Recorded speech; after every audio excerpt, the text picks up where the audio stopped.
Manchester United faced Olympique Lyon on Thursday night, and it is somewhat normal for United fans to have a degree of pessimism before such games, and that is natural given what has been happening at the club for the past few months. But I think it's about time United fans start having a degree of positivity and optimism before such games, and in about the performances in general. And I'll tell you why.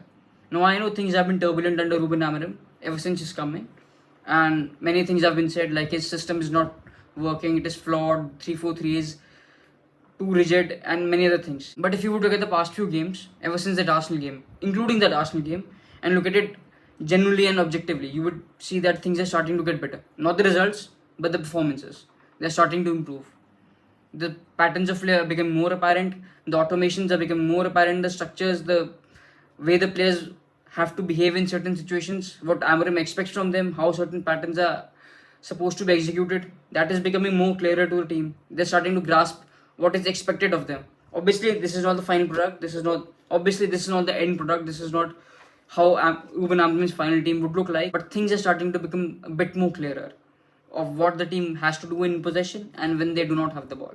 Now, for most people, the recent Man City game, the Manchester Derby, was a snooze fest, and it was. But regardless of how dull that game was, it still highlighted patterns in United's play which are starting to click now, which are becoming more natural, especially in that first half. The plan from United was very clear in possession. They wanted to bait the City press and then exploit the space in behind. But the way they were doing that was interesting to see, because it was not just the long ball. There were certain set patterns. There were some very clear patterns which United did use in this game. For example, the first chance, if you can recall, early on in the game, if you can remember that, it was a pass from Yoru to Ugarte, and then Ugarte to Dorgu, and then Dorgu to Holland, and then the flick to Garnacho.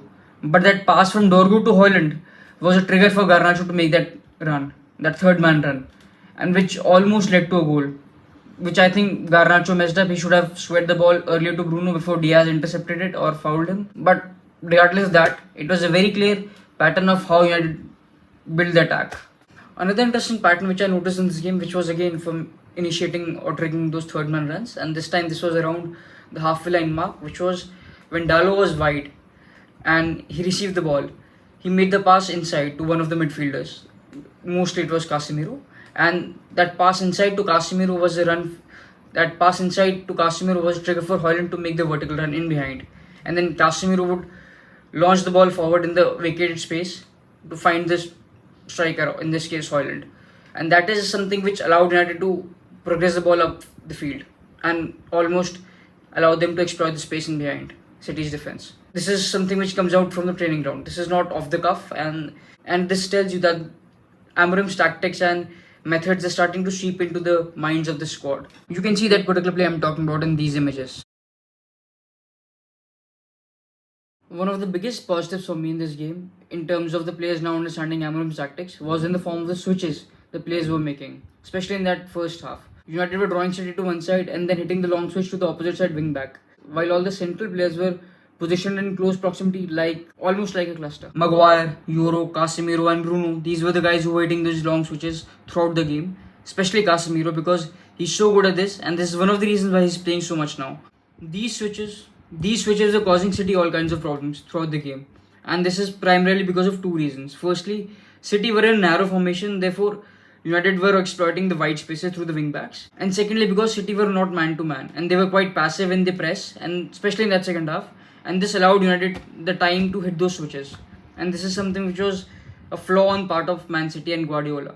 Everything good that United did in this game came either from transitions or the switches.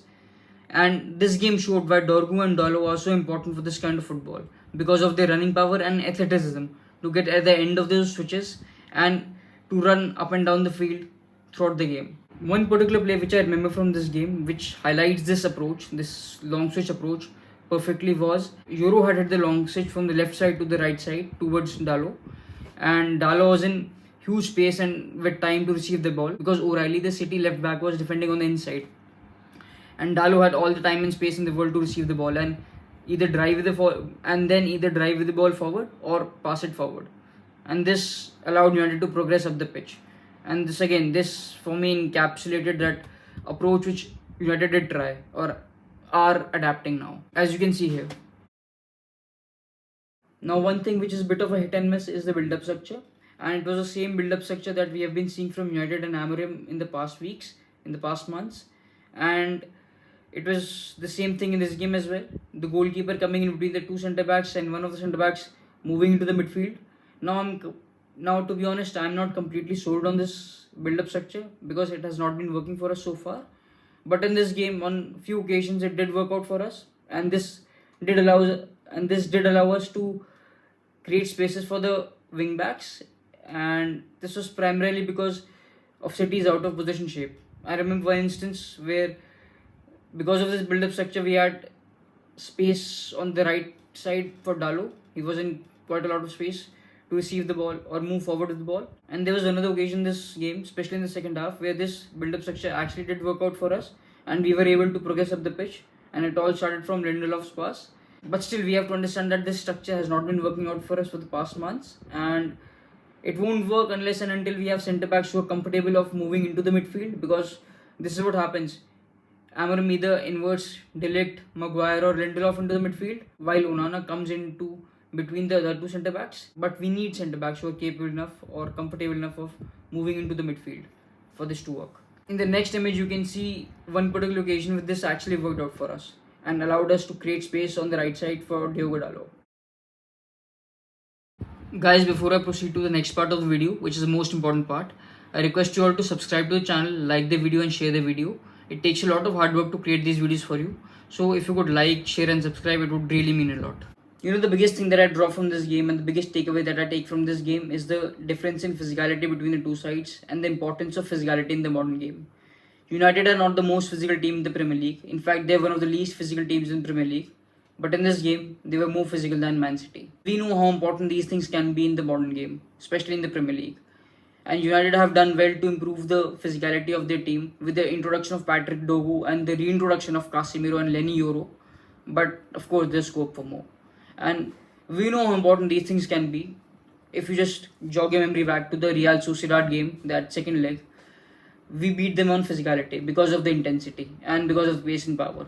They just couldn't deal with the intensity and physicality of our team in that second leg. And something similar happened in this game as well. To understand what happened in this game, we first have to understand Guardiola's approach in this game. He fielded all the technicians in this game. Gundogan, Bernardo Silva, Foden, KDB, Marmoush, Kovacic, brilliant technicians, all of them. But they lacked the pace and power and the athleticism and the physicality to deal with transitions. And that happened this game. United were owning City on the transitions throughout the game. And that is because City lacked the pace and power, the intensity, the athleticism and the physicality to deal with United's transitions.